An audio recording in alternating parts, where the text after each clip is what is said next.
Assalamualaikum warahmatullahi wabarakatuh. Perkenalkan, nama saya Syauki Amran dari Teknik Informatika NIM 2410600583. Jadi teman-teman pernah bertanya nggak sih, kenapa ada banyak tafsiran Al-Quran?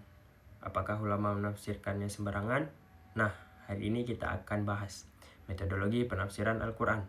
Bagaimana para ulama memahami firman Allah yang penuh makna ini. Langsung ke segmen yang pertama. Pengertian tafsir.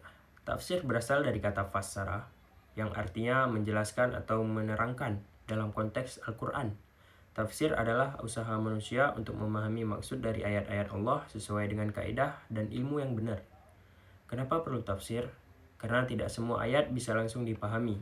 Ada yang bersifat simbolik, historis, bahkan hukum.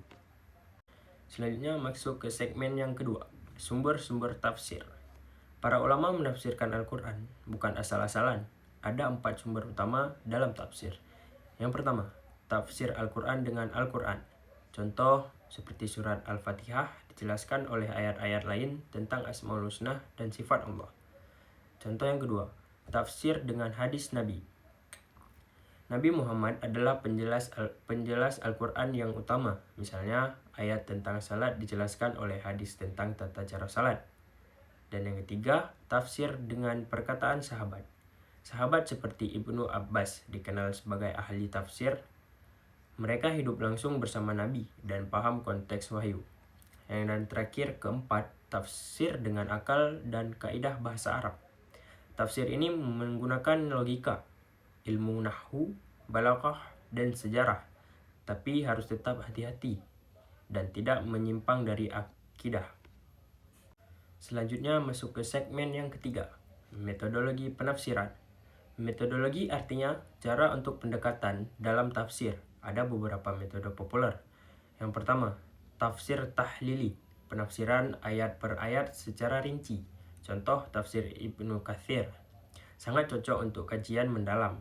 Yang kedua, tafsir maudhu'i, tematik, membahas satu tema berdasarkan seluruh ayat Al-Quran.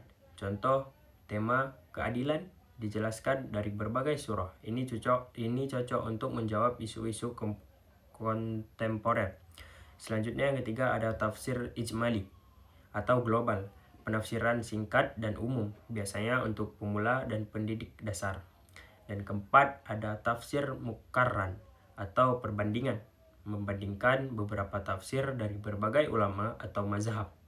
Dan terakhir ada yang kelima, ini tafsir ilmi, menafsirkan ayat-ayat Al-Quran berdasarkan sains modern. Tapi tetap hati-hati karena ilmu sains bisa berubah sedangkan Al-Quran itu kekal. Selanjutnya masuk ke segmen yang keempat, syarat mufassir. Tidak semua orang boleh menafsirkan Al-Quran seenaknya.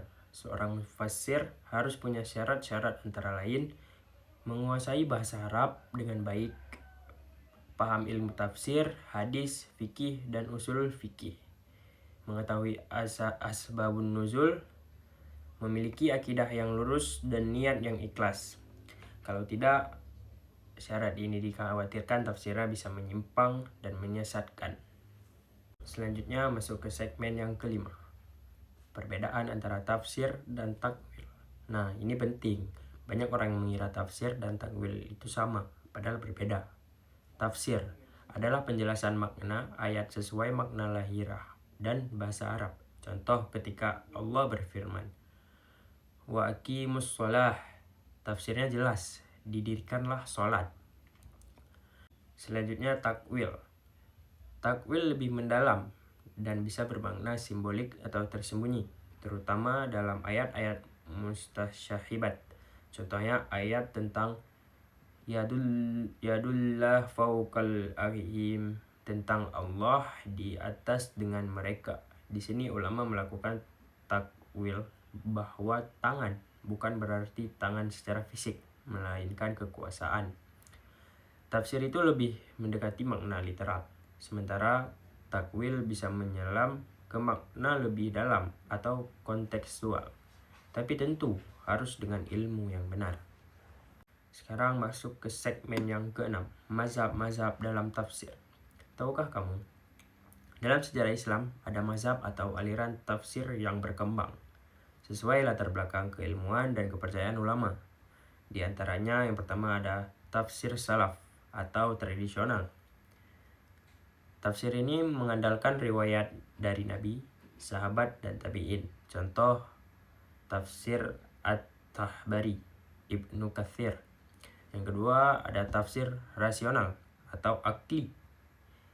Tafsir ini menekan pendekatan logika dan filsafat. Contoh tafsir Al-Razi, tetapi tetap harus hati-hati agar tidak lepas dari landasan agama. Yang ketiga ada tafsir fikih atau hukum. Fokus pada ayat-ayat hukum seperti warisan, muamalah, hudud, dan sebagainya. Tafsir ini digunakan oleh para fuqaha untuk menyusun fatwa dan hukum Islam. Selanjutnya keempat, tafsir sufi atau isyari.